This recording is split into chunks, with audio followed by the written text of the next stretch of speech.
de Deus em Êxodo capítulo 20.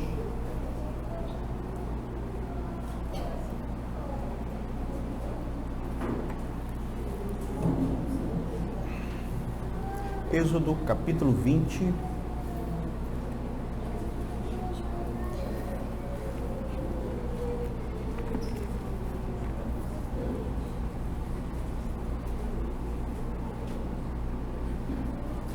Eu vou ler os versos de 1 a 3.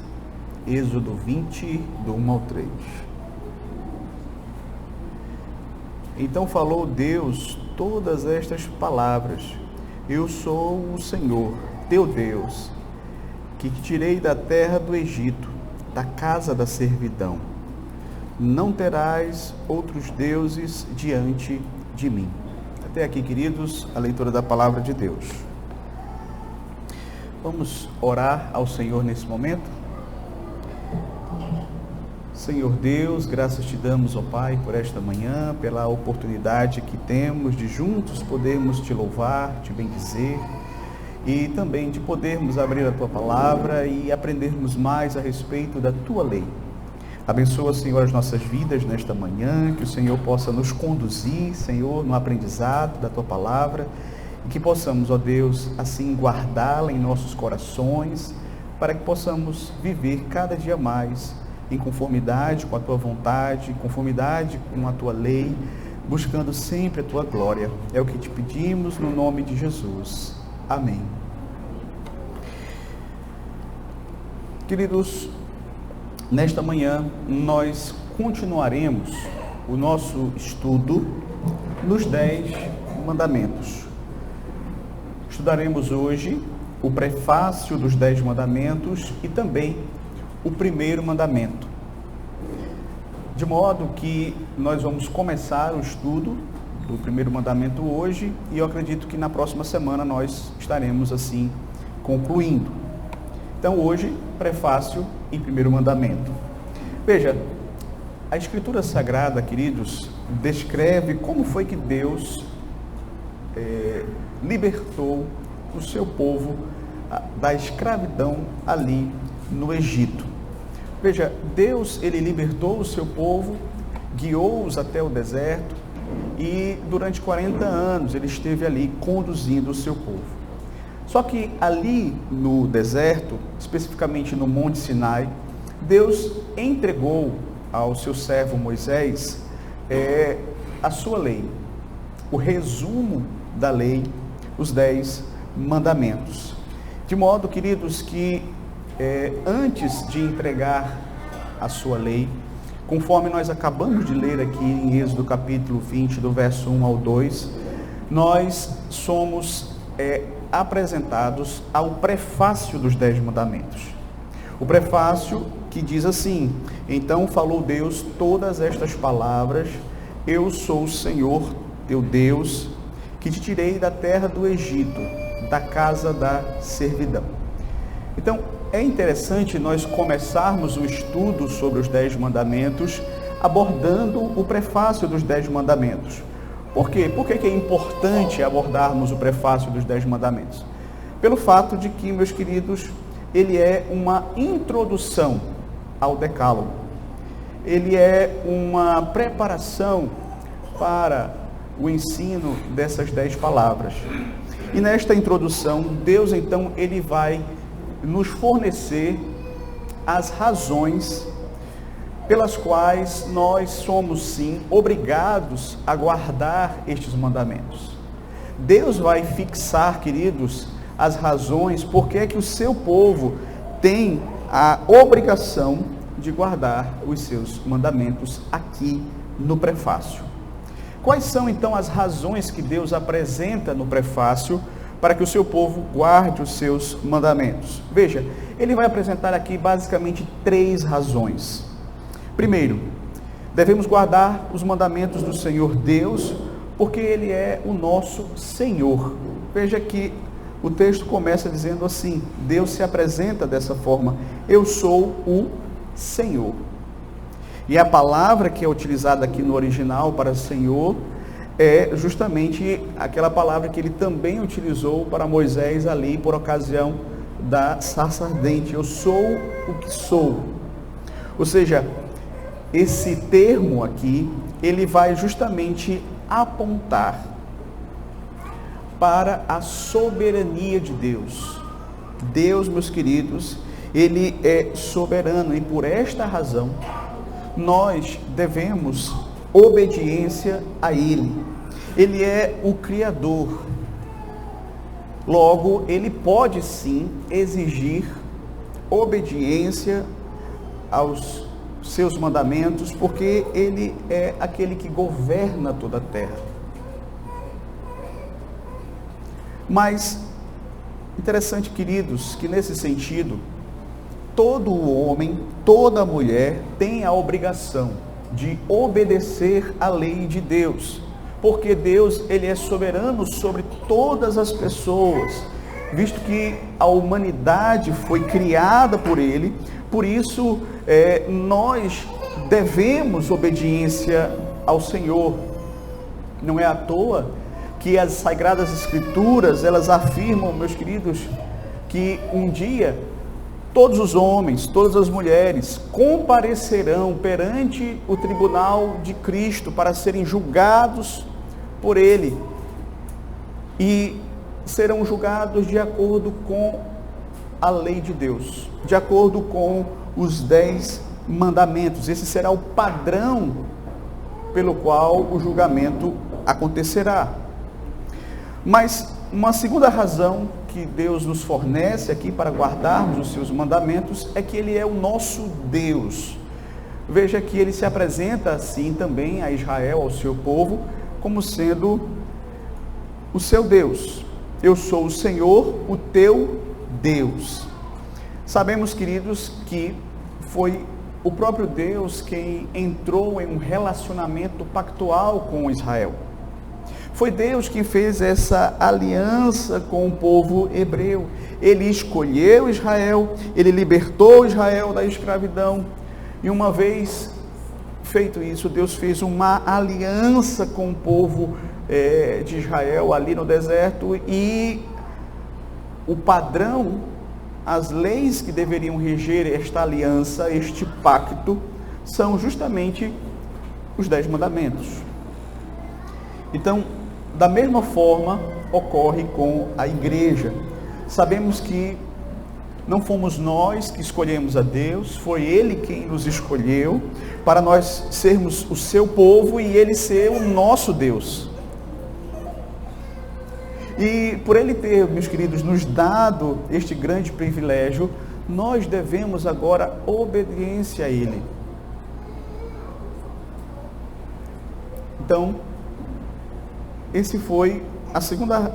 essa é a segunda razão que Deus fornece aqui no texto para que obedeçamos os seus mandamentos. Agora, a terceira razão que Ele nos fornece é que Ele é o nosso Redentor. Veja que no prefácio, Deus faz questão de ressaltar que foi Ele quem libertou Israel da escravidão. Veja só. Verso 2, eu sou o Senhor, teu Deus, que te tirei da terra do Egito, da casa da servidão. Veja que Deus usa a expressão casa da servidão aqui, porque o Egito não era apenas um local literal da servidão do povo de Israel, mas simbolizava também a escravidão espiritual ao pecado. Então, cada filho de Deus foi remido de uma casa da servidão. E uma casa da servidão muito mais cruel do que era a tirania, a escravidão que ocorria ali por parte dos egípcios a Israel. Então, com base nisto, queridos, nós percebemos claramente que a redenção, ela vem primeiro, ela antecede a guarda da lei. Ou seja, a graça, ela precede e também vai motivar a obediência à lei, às boas obras. Então nós não podemos sequer começar a obedecer os mandamentos de Deus até que tenhamos de fato sido libertados do cativeiro da servidão do pecado. Todos os homens têm a obrigação de obedecer à lei de Deus, em razão do fato de que Deus, ele é soberano sobre todos. Agora, é importante entender que Deus impõe a obrigação de obediência também ao seu povo, por uma questão de relação pactual que nós temos para com Ele, porque Ele não apenas é o nosso Criador, Ele também é o nosso Redentor.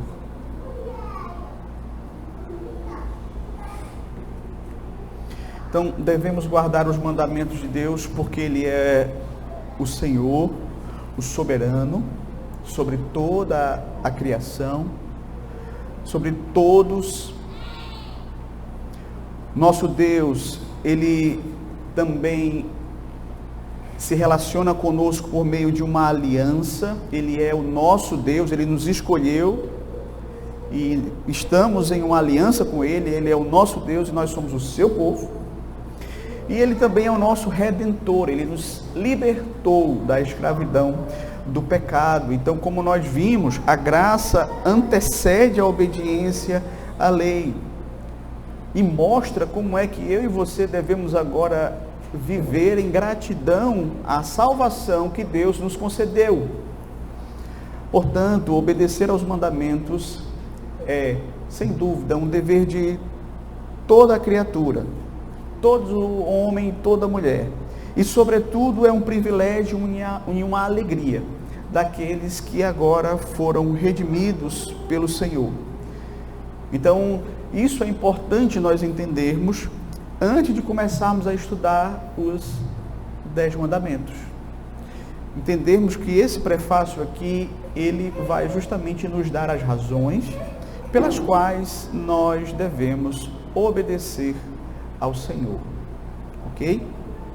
Agora, nós vamos passar ao primeiro mandamento. Só que antes de nós adentrarmos a exposição dos mandamentos, é importante nós fazermos aqui algumas observações concernentes à maneira como nós vamos interpretar os mandamentos. Eu gostaria então de mencionar duas regras importantes que se referem à interpretação dos mandamentos. Os mandamentos, queridos, negativos incluem mandamentos positivos e vice-versa. O que é isso? Isso significa, queridos, que sempre que o mandamento vem em uma forma de proibição, há um dever nele exigido. Por exemplo, quando o mandamento diz, não adulterarás, ele também está dizendo, seja fiel. E vice-versa, ou seja, quando o mandamento vem de forma positiva, há uma proibição implícita. Por exemplo, honra teu pai e tua mãe. Qual é a proibição? Não desonre o seu pai e sua mãe. Então, esse é um princípio que nós vamos trabalhar aqui, especialmente na próxima semana, quando nós seguimos aqui o Catecismo Maior, certo? Os mandamentos, eles visam abranger todos os pecados a eles relacionados. Esse também é um ponto muito importante. Os mandamentos, eles funcionam, se fôssemos assim usar na língua portuguesa, seria uma sinedoque. Você usa uma parte para falar do todo. Ou seja, quando a lei menciona um pecado de uma área, ela faz isso para abranger todos os pecados daquela área. Certo? Então, cada mandamento abrange uma área de pecados. Então, nós vamos perceber justamente isso. O mandamento de honrar pai e mãe abrange os pecados relacionados à questão da obediência às autoridades. O mandamento, por exemplo, não adulterarás, está relacionado com a questão da pureza sexual. E nós vamos então trabalhar nesse sentido, seguindo essa regra de interpretação, tá bom? Então, como eu disse, hoje nós vamos fazer um estudo no primeiro mandamento. Então, eu gostaria de tratar aqui do primeiro mandamento de uma forma bíblica, nós vamos ver nas Escrituras alguns textos que falam justamente a respeito do primeiro mandamento, daquilo que ele proíbe e daquilo que ele exige de nós, tá bom?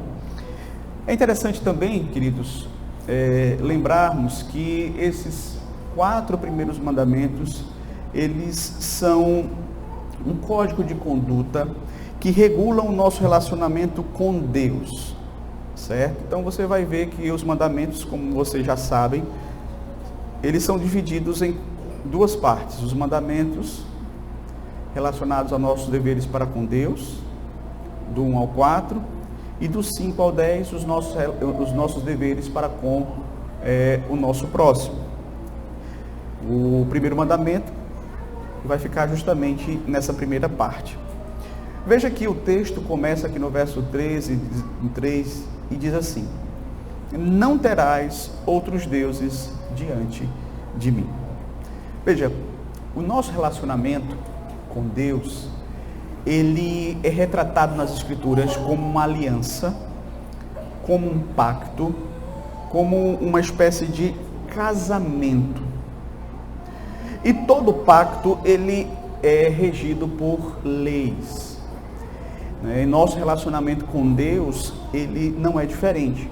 Então, nós temos aqui os 10 mandamentos, as leis que regem o nosso relacionamento com Deus, certo?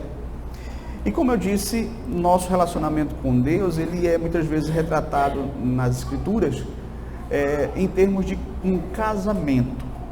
Você vai ver a Escritura mostrando que Deus é o noivo e a igreja é a sua noiva. E o primeiro mandamento, no que se refere ao nosso relacionamento com Deus, estabelece um princípio muito importante. Que princípio é esse? O princípio da exclusividade. E aqui, meus queridos, nós precisamos compreender bem. Deus, ele não aceita que o seu povo tenha outro Deus além dele.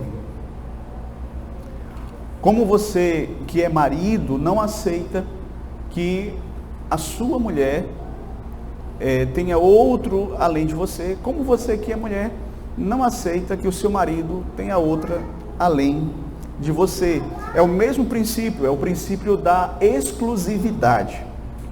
Agora, veja um detalhe importante, queridos, aqui nesse mandamento. Veja que o texto diz assim: não terás outros deuses diante de mim. É interessante porque não está escrito assim, não tereis. Ele diz, não terás. Ou seja, a segunda pessoa do singular. Então, Deus, neste mandamento, ele não está se dirigindo à coletividade. Ele está falando individualmente com cada um de nós. Ele está falando com cada um daqueles que estão aqui nesta manhã. Você não deve ter outro Deus além dele. E esse verbo terás, que está aqui colocado na forma de proibição, não terás, expressa a ideia de que você não deve possuir, você não deve buscar, você não deve desejar, você não deve amar, você não deve cultuar, adorar a nenhum outro Deus além do Senhor.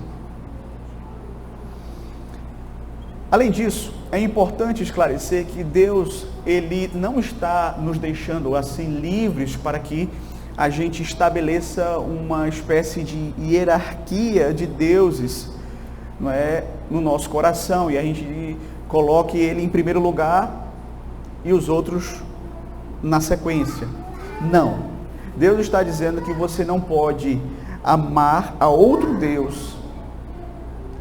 Deus, ele não divide o seu coração com outros deuses. Deus, meus queridos, ele não quer rivalizar no seu coração com outros deuses. De modo, queridos, o que Deus deseja da sua noiva é que, de fato, ela possa reconhecê-lo como o único objeto do seu amor. Entretanto, você pode dizer que ama a Deus, mas abrigar ídolos no seu coração.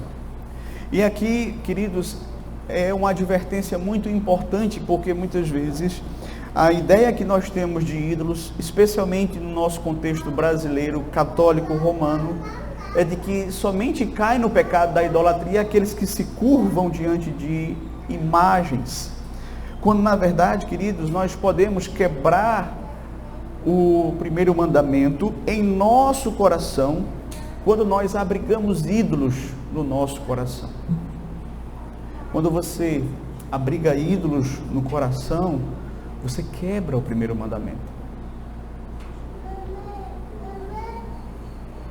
E daí você pergunta assim: pastor, e o que é que eu faço para reconhecer os ídolos do meu coração?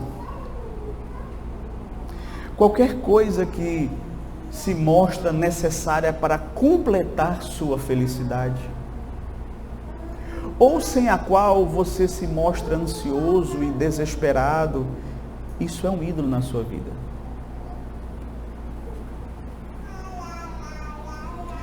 Revelamos os nossos ídolos quando nós colocamos sobre algo ou alguém a nossa esperança de felicidade.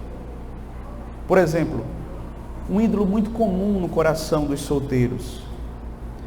Você que é solteiro, já se pegou pensando assim: se eu não casar, eu não vou ser feliz? Muitas vezes, meus queridos, nós caímos justamente aqui, porque nós pensamos que se nós não casarmos, não seremos felizes. Se nós não tivermos filhos, nós não seremos felizes. Se nós não tivermos determinado emprego, nós não seremos felizes.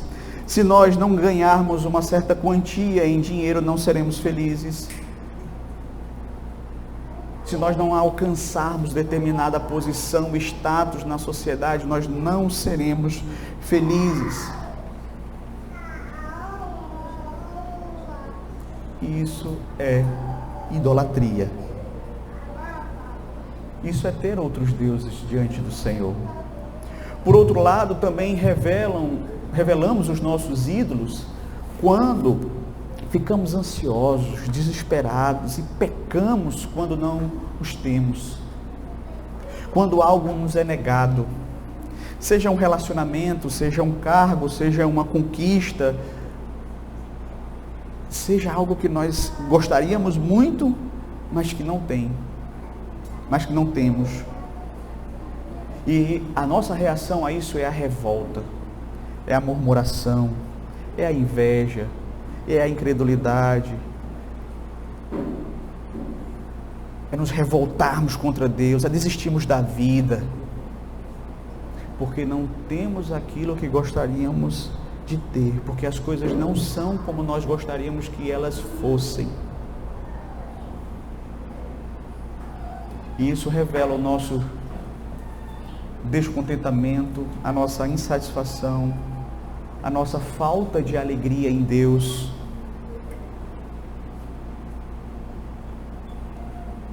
E aí eu gostaria então de, com base nisso, trabalhar alguns textos bíblicos que eu acredito que vão nos ajudar a entender como é que essa idolatria ela funciona no nosso coração. Alguns textos que talvez você nunca tenha olhado para esses textos pensando que ali há uma idolatria, mas hoje eu quero ver com você que há. Então a Bíblia ela está cheia de histórias de pessoas e nações que caíram na idolatria. Na verdade, a idolatria é um pecado frequente nas Sagradas Escrituras.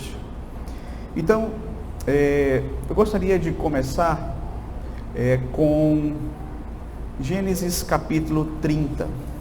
Vamos abrir em Gênesis capítulo 30. Deixe sua Bíblia aberta em Gênesis 30.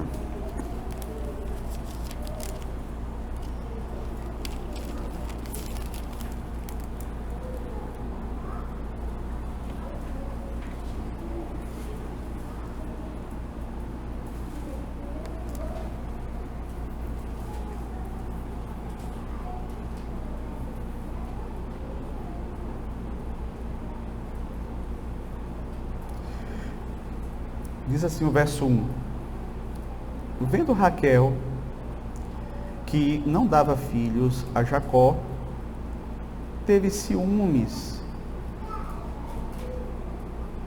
de sua irmã e dissera a Jacó: dá-me filhos, senão morrerei.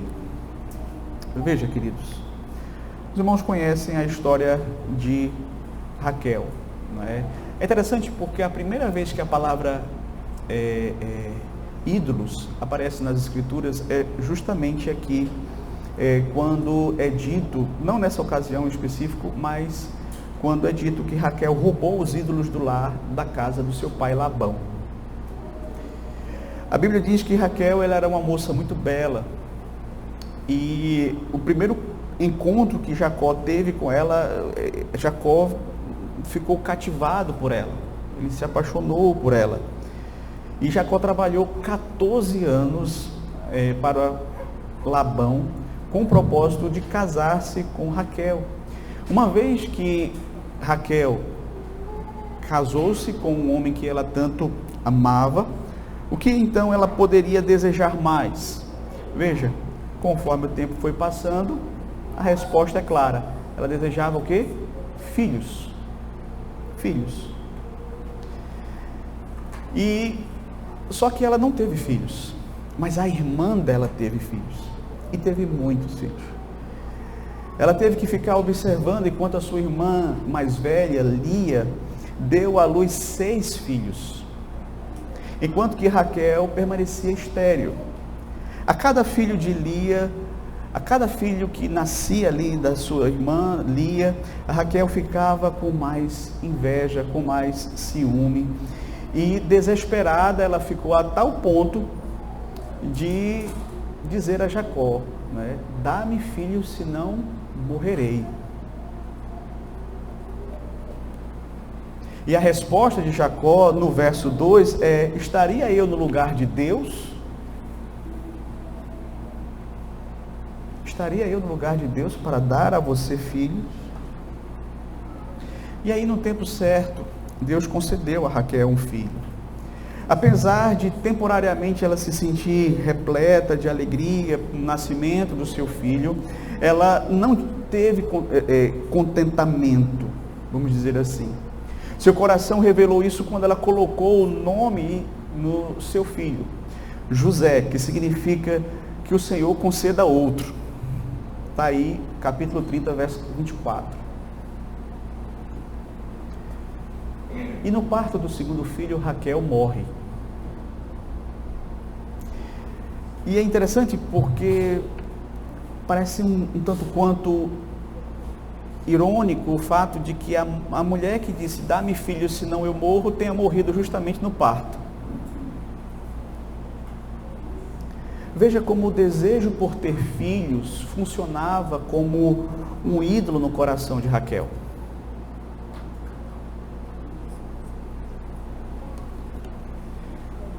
Por não confiar unicamente em Deus, ela também rouba os ídolos do seu pai, por crer que de alguma forma eles poderiam ajudá-la. E é interessante, queridos, nós observarmos. O que é que você deseja tanto no seu coração, ao ponto de você clamar, olha, eu preciso disso, senão eu morro? O que é? O que você precisa ter para que a sua vida tenha significado e você seja uma pessoa feliz? Vamos lá. Se você responder a essa pergunta com qualquer outra coisa ou pessoa além do próprio Deus, então você tem aí o seu ídolo. Você tem aí o seu Deus, a quem você está servindo.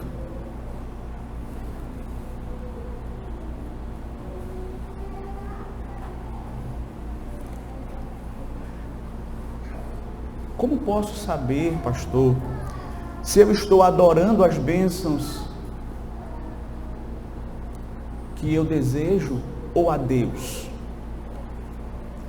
Veja, se você está disposto a pecar para obter o que você deseja, ou se você peca quando você não consegue o que você deseja, então o seu desejo tomou o lugar de Deus no seu coração.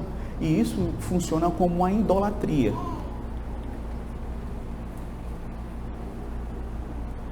Agora eu quero chamar você para olhar um outro exemplo nas Escrituras, que é o exemplo de Ana. 1 Samuel, capítulo 1. 1 Samuel, capítulo 1, versículo de número 6. Houve outra mulher, a semelhança de Raquel, que ansiava por um filho. Embora seu marido a amasse muito, mas ela não podia ter filhos. A outra esposa dele, Eucana, podia ter filhos e tinha muitos filhos. Ela não. Uma situação parecida com a situação de Raquel. Veja aqui, 1 Samuel 1,6. Provocava Ana e a deixava irritada, porque o Senhor a tinha impedido de ter filhos. Penina provocava Ana e deixava irritada, porque o Senhor a impediu de ter filhos.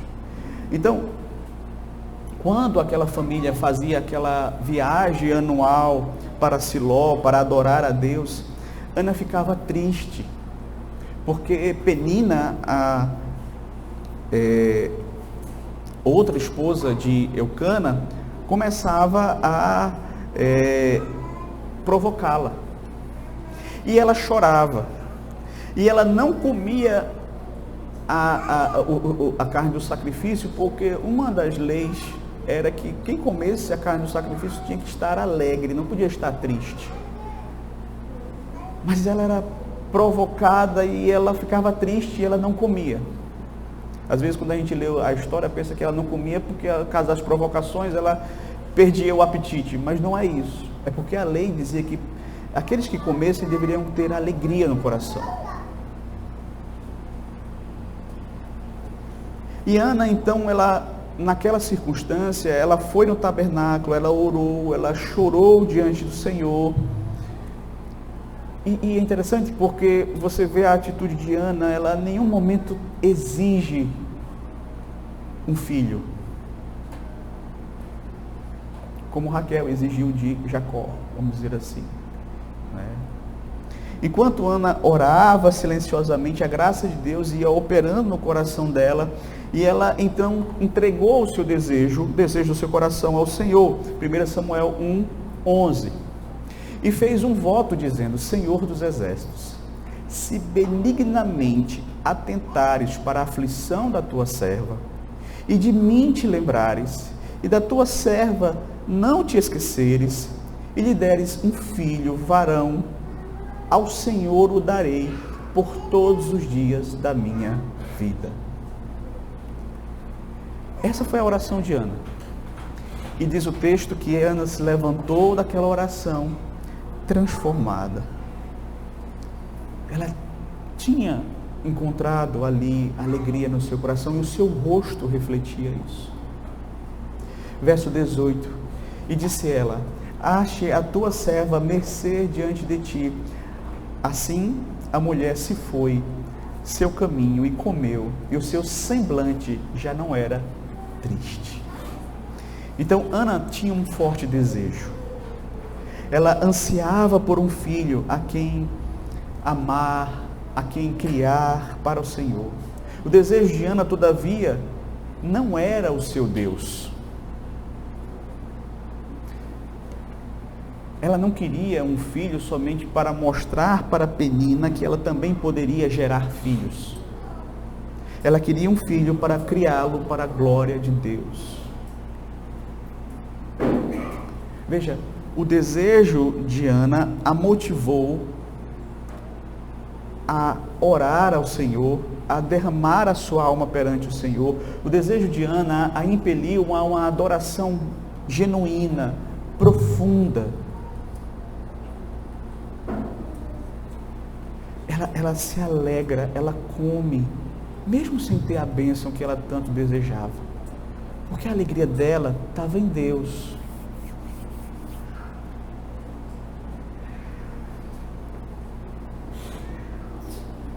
Então, o desejo de Ana não era um desejo pecaminoso, não era um Deus no seu coração.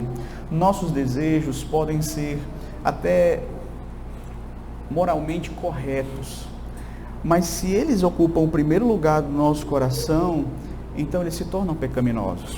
Pode ser uma coisa legítima, como ter filhos, como casar, como adquirir um emprego, enfim, coisas que não são em si ruins.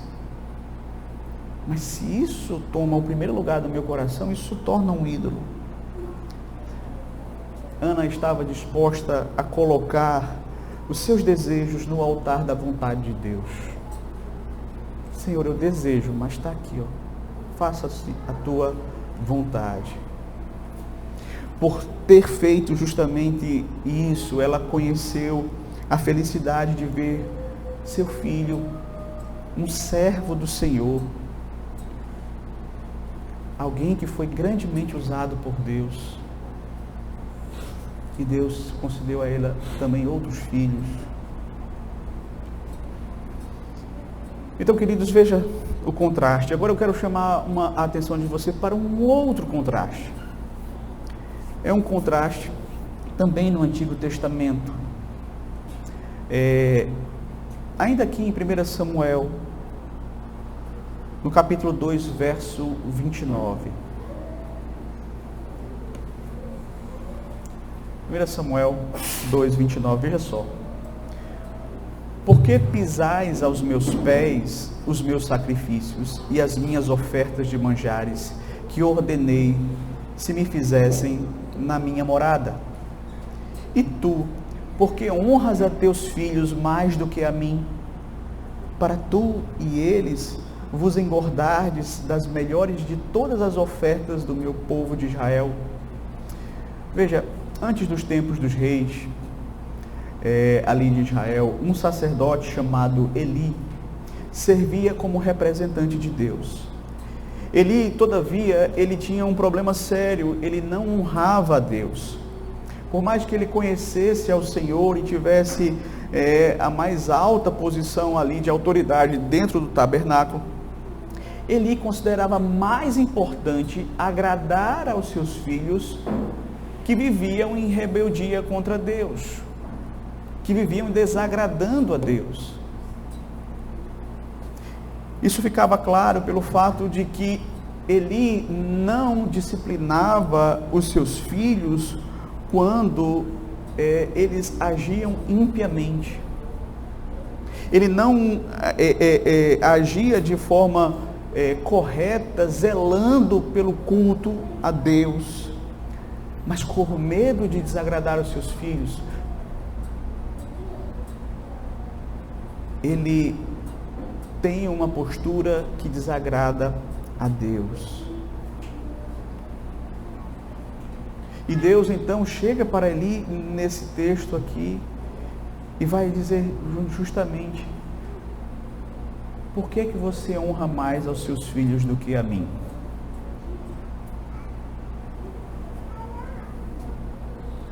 E esse pecado colocou um fim no sacerdócio de Eli. Mesmo que Eli conhecesse ao Senhor, agradar aos seus filhos era mais importante para ele do que agradar a Deus.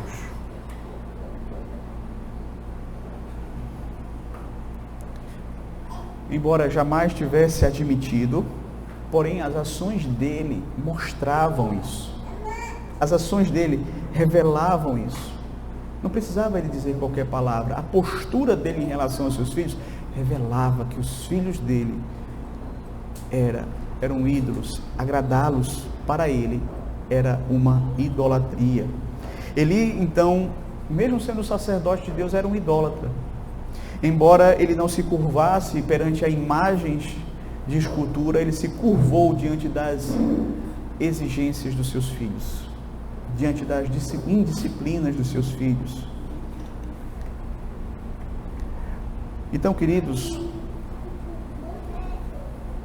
isso também é um perigo para nós. E isso também é um tipo de idolatria.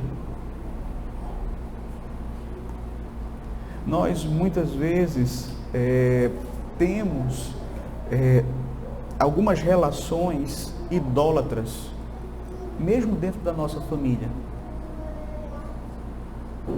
Por isso que Lucas 14, 26 diz assim: se alguém vier a mim e não aborrece a seu pai e mãe e mulher e filhos e irmãos e irmãs e ainda a sua própria vida, não pode ser meu discípulo. Deus não divide o coração da gente nem com os nossos filhos, nem com o nosso cônjuge, nem os nossos irmãos. Os pais não devem cometer o erro de se curvarem às exigências dos seus filhos ao invés de honrar ao Senhor. Quando pais cedem aos desejos dos seus filhos simplesmente para mimá-los ou simplesmente para fazê-los felizes, e eles sabem que isso desagrada a Deus, o filho está sendo ídolo para eles. Quando os pais, muitas vezes, na ânsia de serem amigos dos seus filhos, não se importam com a amizade com Deus. Quantas vezes você não enfrentou o seu cônjuge para não desagradar o seu filho? Quantas vezes você não brigou com o seu cônjuge para não desagradar o seu filho? Quantas vezes nós não construímos ídolos da boa opinião dos nossos filhos ao nosso respeito? Honrar a Deus, meus queridos, significa que a glória de Deus vem em primeiro lugar.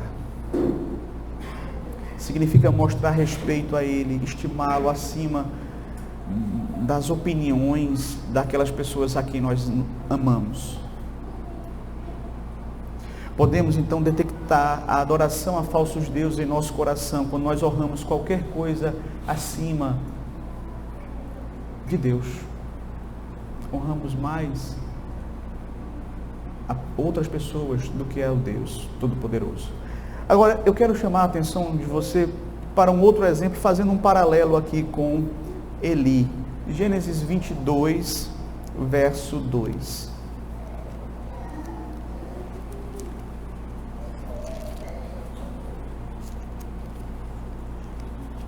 Gênesis 22, verso 2.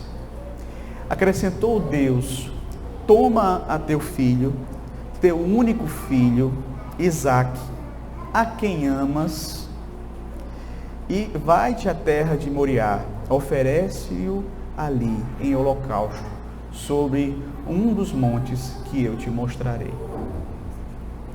Veja, é conhecido de todos a história de que Abraão ele passou anos aguardando o cumprimento da promessa que Deus o havia feito de lhe dar um filho. Um filho por meio de quem viria o libertador. Então, Deus concedeu aquela bênção. Isaque nasceu de Sara, eles em idade avançada, enfim, você conhece a história. Bênção de Deus. Um milagre extraordinário da parte do Senhor. Só que veja, depois do nascimento de Isaque, Deus chama Abraão e pede a ele algo muito difícil. Dificílimo para um pai. É interessante porque Deus diz assim: toma teu filho, e Deus faz questão de lembrar, o teu único filho. E ele vai mais além, a quem tu amas muito. Abraão amava Isaque e Deus o sabia. Em sua ordem, quanto ao sacrifício, Deus destacou que Isaque era o filho a quem Abraão amava. O Senhor queria que Abraão entendesse que ele sabia bem o que estava pedindo a Abraão. Tratava-se de Isaque, o filho favorito. Abraão não confiou em si mesmo, na sua capacidade. Ele não quis dar um jeitinho na situação, certo? Mas diz o texto que ele obedece. Pela graça de Deus, Abraão foi capacitado a confiar no Senhor naquele momento. E aí o autor aos Hebreus, lá no capítulo 11, verso 19, diz assim: porque considerou que Deus era poderoso até para ressuscitá-lo dentre os mortos. Então, Abraão, ele não tinha garantia de que Deus proveria o cordeiro para o sacrifício. Ele não tinha uma garantia. Deus não disse assim, olha, vai lá, porque na hora H eu vou providenciar o cordeiro. O que ele tinha era a promessa de Deus, né? Em ti serão benditas todas as famílias da terra. Mas veja, Deus poderia cumprir essa promessa por meio de outros filhos, se ele quisesse. Então, veja, ele foi até o fim, ele obedeceu.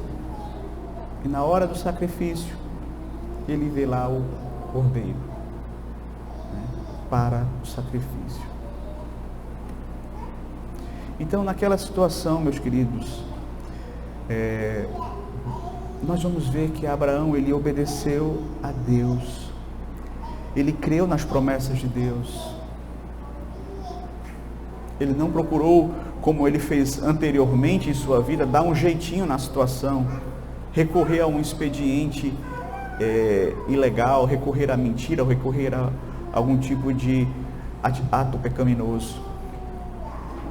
Então, veja a diferença entre o relacionamento, né, aqui, Abraão e o seu filho, Eli e os seus filhos. Abraão amava o seu filho, mas Abraão amava mais a Deus do que os seus filhos, ao seu filho.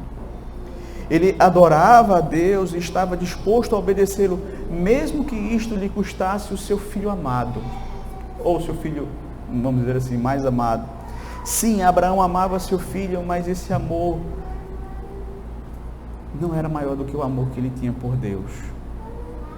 A confiança em Deus é uma questão fundamental na vida de todo crente.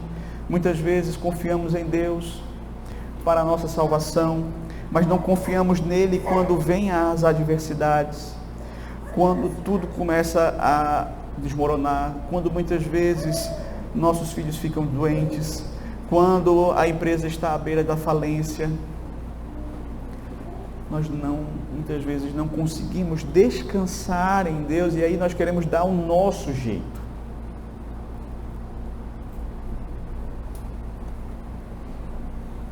E essa é a atitude de alguém que está em idolatria. Então, veja, queridos, nós poderíamos aqui continuar falando de personagens bíblicos que aparecem nas Escrituras que cometem idolatria. Poderíamos falar do jovem rico. Lembra do jovem rico? Poderíamos, que idolatrava o dinheiro. Poderíamos falar da idolatria sexual de Salomão. Poderíamos continuar aqui falando de outros e outros exemplos. Mas veja que a idolatria, ela pode assumir diversas formas na nossa vida. Pode ser o dinheiro, pode ser pessoas, pode ser o conforto, pode ser a opinião dos outros, pode ser qualquer coisa que tome o lugar de Deus.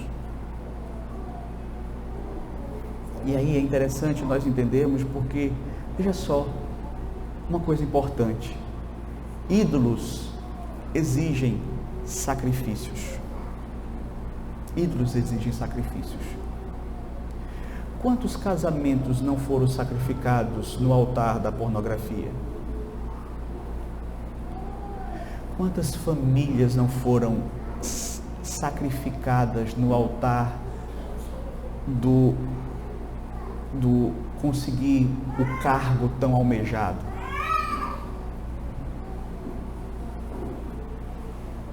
Quantas famílias não foram destroçadas no altar da idolatria ao dinheiro?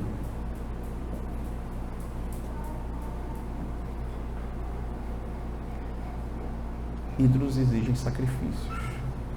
Quando você não adora o verdadeiro Deus, algum outro Deus vai estar lá no seu coração. Porque, como disse Calvino, não é? E aqui é importante nós lembrarmos, né, justamente dessa advertência dele: o coração do homem é uma fábrica de ídolos.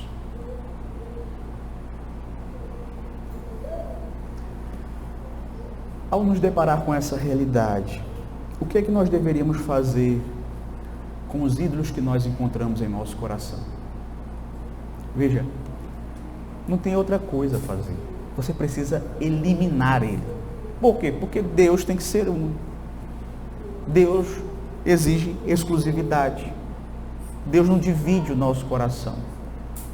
E o nosso coração, tem um autor que ele faz um gráfico interessante. Ele coloca lá o trono do nosso coração e toda hora tem um ídolozinho querendo subir lá, tomar o lugar que pertence a Cristo. Toda hora tem alguém querendo, algum ídolo querendo assumir o posto do nosso coração, o trono do nosso coração.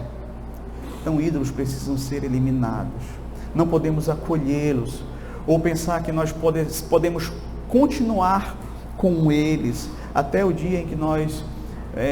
não, vai chegar um tempo, um dia, um momento na minha vida em que eu vou colocar a minha vida espiritual em ordem, aí eu me livro desse ídolo. Não.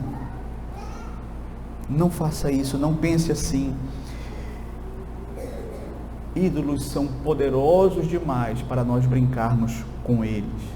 Vale lembrar as palavras de Provérbios 6, 27. Pode alguém colocar fogo no peito sem queimar a roupa? Não brinque com os ídolos. Pastor, então o que é que eu devo fazer? O que a Bíblia manda fazer, meu querido, minha querida?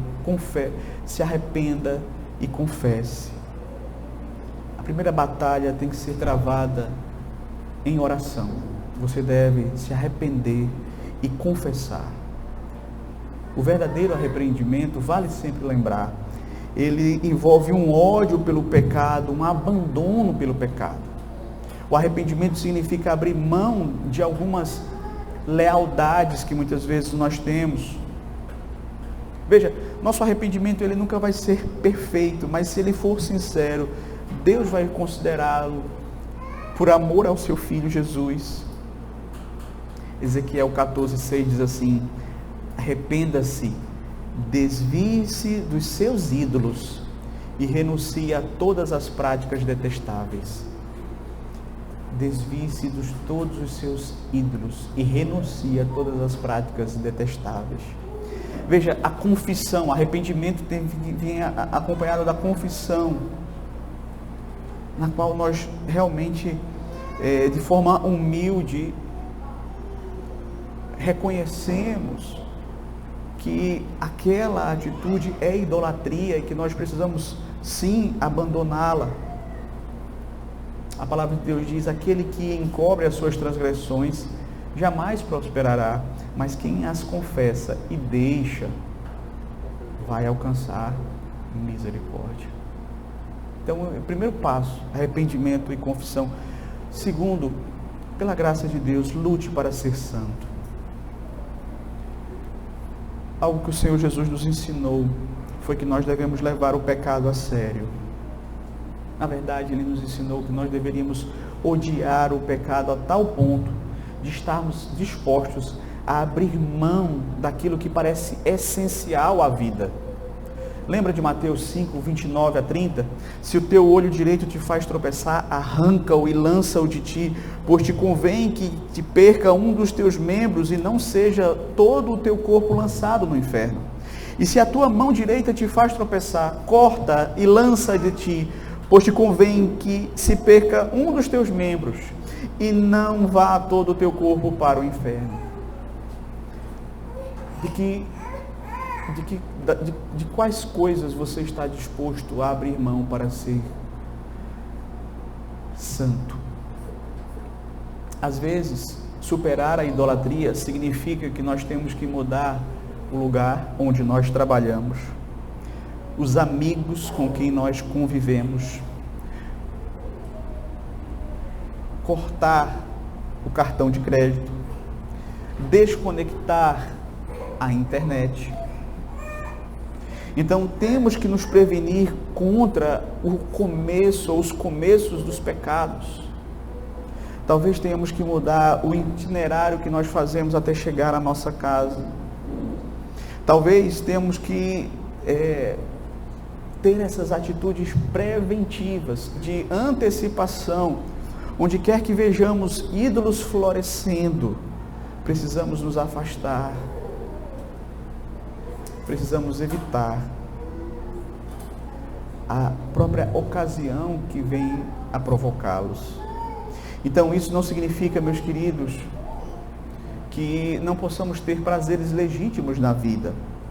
A questão não são os prazeres legítimos, se eles são legítimos ou não, mas se estamos deixando que eles nos capturem. Às vezes os prazeres eles podem ser legítimos, pode ser um hobby, mas que se torna um ídolo.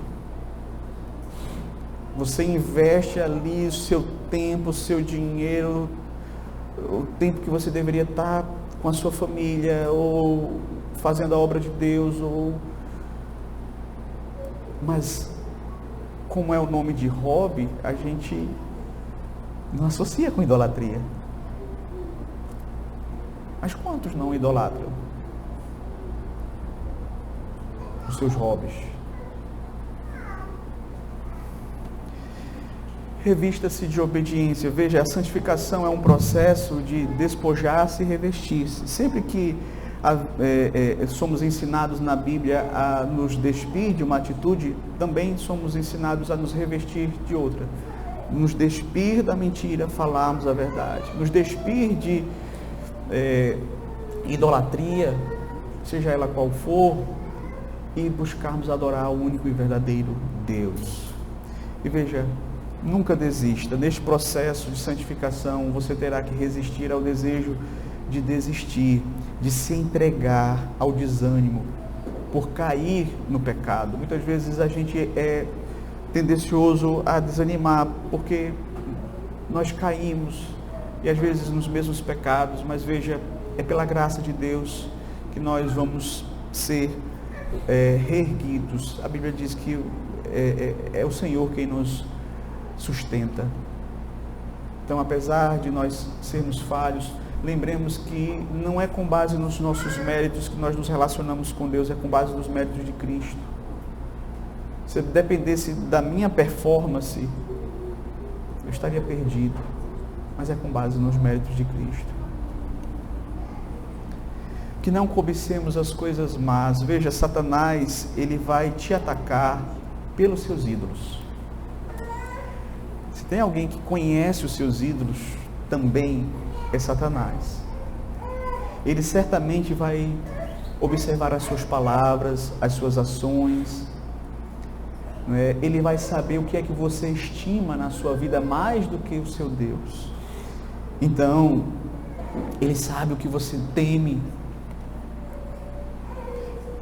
e aí ele vai te atacar, ou ele vai te assustar com o pensamento de que você jamais será feliz se aquele desejo que você tanto anseia não se cumprir na sua vida. Ele vai investir na sua vida para que você caia no pecado, para que você se dobre diante de algum ídolo. Por isso que nós precisamos sempre fazermos tudo isso, orando e vigiando. Então, que Deus nos abençoe, queridos, e que Ele nos ajude a adorarmos somente a Ele.